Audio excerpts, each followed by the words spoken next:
Every Friday night, the same mental warfare. You've been perfect all week, eating clean. You've hit your macros, and then someone suggests pizza, and you're trapped between, I deserve this, and this is going to destroy everything I've worked for. I used to have full-blown panic attacks about cheat meals, eat 500 calories a day, all day Friday just to save up for dinner, and then binge for 5,000 calories and hate myself for the next 3 days. And after 17 years of training and finally understanding the actual science of glycogen, metabolism, and what really happens when you cheat, everything changed.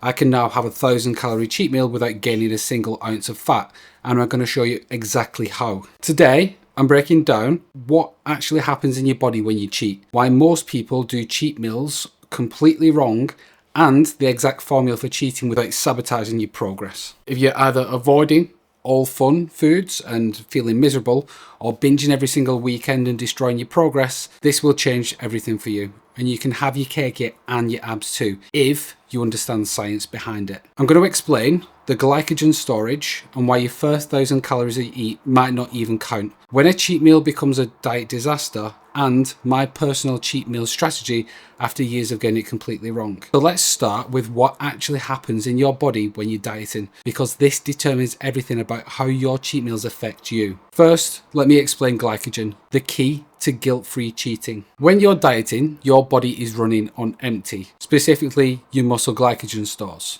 The carbs which is stored inside your muscles. They're getting depleted like a gas tank slowly draining. For years, I didn't understand this. I thought calories were calories, eat too much, get fat. It's simple maths. But I was wrong. Here's what's actually happening in your body. Your body can store approximately 500 grams of carbs as glycogen. That's about 2,000 calories worth. So 100 grams gets stored as in your liver, 400 grams in your muscles. When you're in a calorie deficit, these stores get lower and lower and lower, like a smartphone battery slowly dying throughout the day. The harder you diet, the more depleted you become. I used to diet on 1,500 calories, doing 2 hours of cardio, glycogen probably about 20% capacity, and effectively running on fumes, feeling like death warmed up, but thought misery meant that it was working. Here's the game changer that no one talks about. When glycogen is depleted and you have a cheat meal, calories don't automatically turn to fat. They will refill your glycogen stores first. It's like pouring water into an empty swimming pool. Until that pool is completely full, the water doesn't overflow onto the deck until the glycogen is saturated. Those cheat calories don't become body fat. That 1,000-calorie cheat meal you've been feeling guilty about, if your glycogen is depleted enough, 0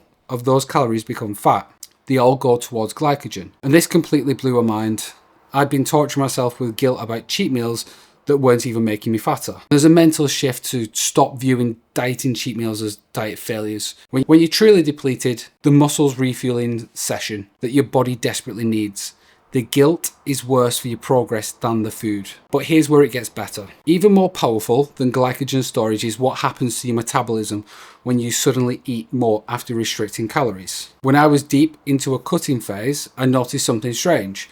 I'd be exhausted all week, barely moving, dragging myself through workouts like a zombie. Then I'd have a cheat meal and suddenly feel like the Energizer Bunny. Cleaning the house, going for walks, fidgeting constantly, bouncing the leg under the table. And I thought it was just psychological relief from restriction. But it wasn't.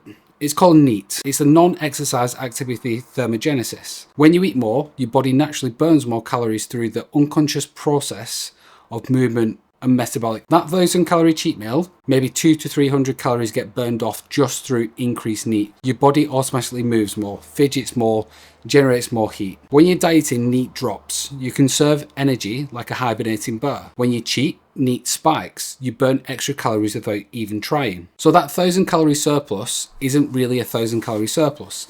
After your NEAT increases and your glycogen storage, you might only be in a 200 to 300 calorie surplus, if you're in a calorie surplus at all. And this is why one strategic cheat meal doesn't ruin your diet. Your body has multiple built-in mechanisms to handle temporary overfeeding. So trust your body's intelligence, because it's not a simple calculator. It's complex and adaptive, and it knows how to handle occasional abundance. But there is a dark side to cheat meals that destroys everything. Here's where I've completely screwed up my cheat meals, and the binges disguised as strategic cheat meals. It starts off innocently. I'll have 1 slice pizza, that becomes 3. 3 becomes the whole pizza. Then ice cream, since I've already cheated anyway. Then chips, then whatever I can find in the cupboard.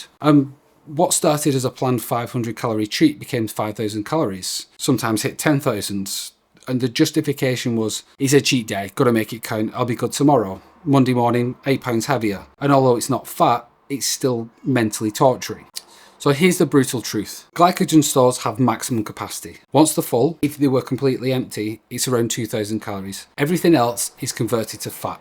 So the 10,000 calorie binge, even if my glycogen was completely depleted, that's still 8,000 calories directly into fat, minus the neat. That's 2 pounds of weight gain in a single day. The worst part is, after a massive binge, your body craves more. Ghrelin, so your hunger hormone, goes haywire. You physically stretch your stomach and you've triggered addiction-like reward pathways in your brain.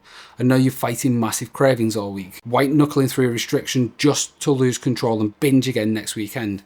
And it's a vicious cycle that keeps spinning your wheels indefinitely. But there's a massive difference between a strategic refeed and an emotional binge. So learn to recognize when you're fueling versus when you're medicating. One builds your physique, the other destroys it. If you're trapped in this binge restriction cycle and you want a complete system to break free, there's a 21-day fat loss blueprint in the description. You'll learn exactly how to calculate your optimal calories, when and how to adjust them, tools that make dieting effortlessly, and how to set up a sustainable plan that doesn't lead to weekend disasters. Now let me show you exactly what you need a cheat meal versus when you want one. So when should you actually have a cheat meal? After years of random cheating, based on cravings and social situations, I finally have learned to recognize when my body actually needed extra calories versus when I just wanted pizza because it was Friday. I'd diet aggressively for weeks. No cheats, staying strong, being the disciplined guy. But I'd start noticing warning signs. Workouts get progressively weaker, feeling cold even in warm rooms. Sleep quality goes down. Sex drive goes down, or not interested in anything, and getting irritable about small things, obsessing over food 24/7. And I thought the symptoms meant I was weak and that I needed more discipline, mental toughness, so I'd diet even harder and restrict even more, and then completely snap, binge for days, and then think I had no willpower or self-control. But the symptoms weren't clear character flaws. They were my body desperately screaming for more fuel. So when you see these signs, you don't need more discipline. You just need a strategic refeed. If your strength drops consistently for 2 weeks, you feel cold, your sleep quality is crap, constantly thinking about food, or you're barely moving outside of the gym, if you're looking flat with no pump during your workouts, these are all signs that you need to immediately have some more calories and a break. The next day, the next week, your strength will return, your mood will improve, and your muscles will fill out like magic. And it's not cheating, it's strategic. Your body needs to break these breaks to keep metabolism and hormones balanced. But here's the key insight. If you need cheat meals more than once a week, you're not eating enough on regular days. It's better to eat 200 calories more every day than suffer all week just to binge on a weekend. So listen to your body's feedback instead of fighting it. Symptoms are not weakness, they're data. Your body's telling you exactly what it needs. You just need to listen. So here's my exact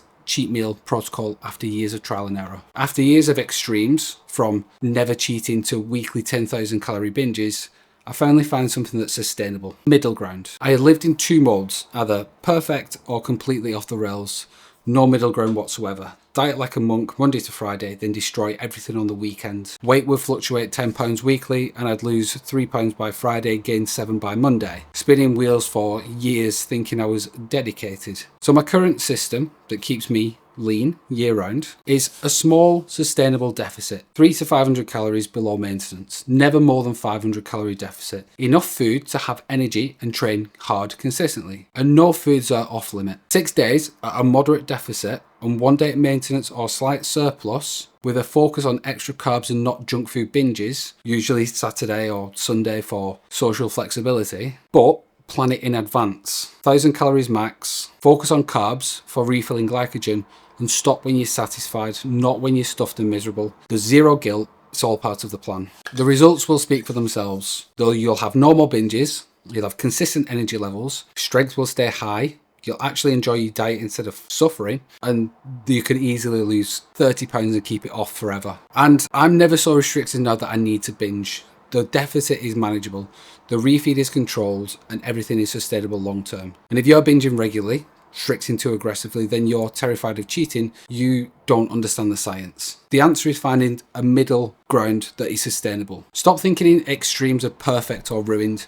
Sustainable progress comes from consistently good choices. Aim for 80% compliance, not 100% followed by 0. And here's the truth about cheat meals. One controlled refeed won't ruin your diet. Your body has glycogen stores to fill, and neat increases to handle temporary overfeeding. But if that strategic cheat becomes an emotional binge, or the binge becomes a weekly pattern, you're sabotaging everything. So here's my advice for guilt-free cheating. Keep your daily deficit moderate, never extreme. Have planned refeeds when your body needs them. Focus on carbs to refill glycogen stores, and never let one meal become an entire day of destruction. If you need cheats constantly, you need to eat more on regular days. Stop the exhausting binge restrict cycle.